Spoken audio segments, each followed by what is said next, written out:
వేటన్ news కి స్వాగతం. జమ్మూ కాశ్మీర్ పహల్గాం బైసరన్ వ్యాలీలో పర్యాటకులపై ఉగ్రవాదులు జరిపినటువంటి దాడిలో 26 మంది భారతీయులు మరణించారు. ఈ దాడిలో మహిళలు తమ పసుపు కుంకుమలు పోగొట్టుకోవడం జరిగింది. ఈ ఉగ్ర దాడుల వెనుక పాకిస్తాన్ ఆర్మీ హస్తం ఉన్నది. ప్రతీకార చర్యగా ఆపరేషన్ సింధూర్ పేరుతో కేంద్ర ప్రభుత్వం ఆదేశాలతో త్రివిధ దళాలు పాక్ ఆక్రమిత కాశ్మీర్ పీఓకేలో లష్కర్-ఏ తోయిబా, జైషే మహమ్మద్, హిజిబుల్ ముజాహిద్దీన్ లాంటి ఐక్యరాజ్య సమితి నిషేధం ఉన్న అగ్ర స్థావరాలపై దాడులు చేసి వందల సంఖ్యలో ఉగ్రవాదులను నేలమట్టం చేసింది. ఉగ్రవాద స్థావరాలపై భారత్ చేసిన దాడిని ప్రపంచ దేశాలు సమర్థించాయి. ఒకవైపు మా దేశంలో ఉగ్రవాదులు లేరంటూ ప్రపంచానికి చెప్తూ, ఇంకోవైపు ఉగ్రవాదులకు ఆశ్రయమిస్తూ దాడుల్లో మరణించిన ఉగ్రవాదులకు పాకిస్తాన్ ప్రభుత్వం అధికారిక లాంఛనాలతో కార్యక్రమాలు నిర్వహించింది.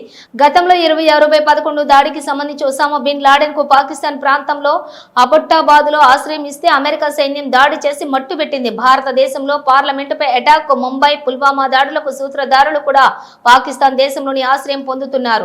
పాకిస్తాన్ దేశం ఉగ్రవాదులకు మదర్ ల్యాండ్ గా మారింది. 75 సంవత్సరాలుగా జమ్మూ కాశ్మీర్ లో ఉగ్రవాదాన్ని ప్రేరేపిస్తోంది. ఇండియా పాకిస్తాన్ మధ్య 1947 నుంచి 1948, 1965, 1971 మరియు 1999 కార్గిల్ యుద్ధాలలో పాకిస్తాన్ ఓటమి చవి చూసింది. సర్జికల్ స్ట్రైక్ దాడులతోటి ఉగ్ర స్థావరాలపై గతంలో భారత్ దాడులు కూడా చేసింది. అయినా పాకిస్తాన్ ఉగ్రవాదాన్ని పాలుపోసి పెంచుతోంది. ఒకవైపు పాకిస్తాన్ దేశంలో ఆర్థిక సంక్షోభంతో సైనికులు వ్యవసాయం చేస్తున్నారు.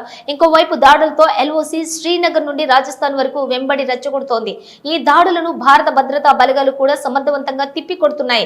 లైన్ ఆఫ్ కంట్రోల్ వద్ద విధులు నిర్వహిస్తున్నటువంటి సైనికులకు, వారి కుటుంబాలకు మద్దతుగా సిద్దిపేట జిల్లా ఎక్స్ప్రెస్ మీట్ అసోసియేషన్ ఆధ్వర్యంలో ఈ ర్యాలీ నిర్వహించడం జరుగుతుంది.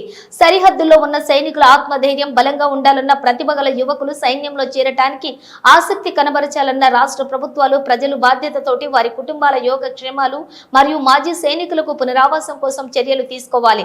కేంద్ర ప్రభుత్వం నుండి ఆదేశాలు వస్తే యుద్ధంలో పాల్గొనడానికి సిద్దిపేట జిల్లా మాజీ సైనికులు తయారుగా ఉన్నారు. ఈ ర్యాలీలో సిద్దిపేట జిల్లా మాజీ సైనికుల సంక్షేమం కోసం ఉపాధ్యక్షులు, కార్యదర్శి, తాజా మాజీ సైనికులు, అంబిటస్ స్కూల్ యాజమాన్యం, జడ్ల శ్రీనివాసరెడ్డి, స్వచ్ఛంద సంస్థల సభ్యులు, స్థానిక ప్రజలు పాల్గొనడం జరిగింది.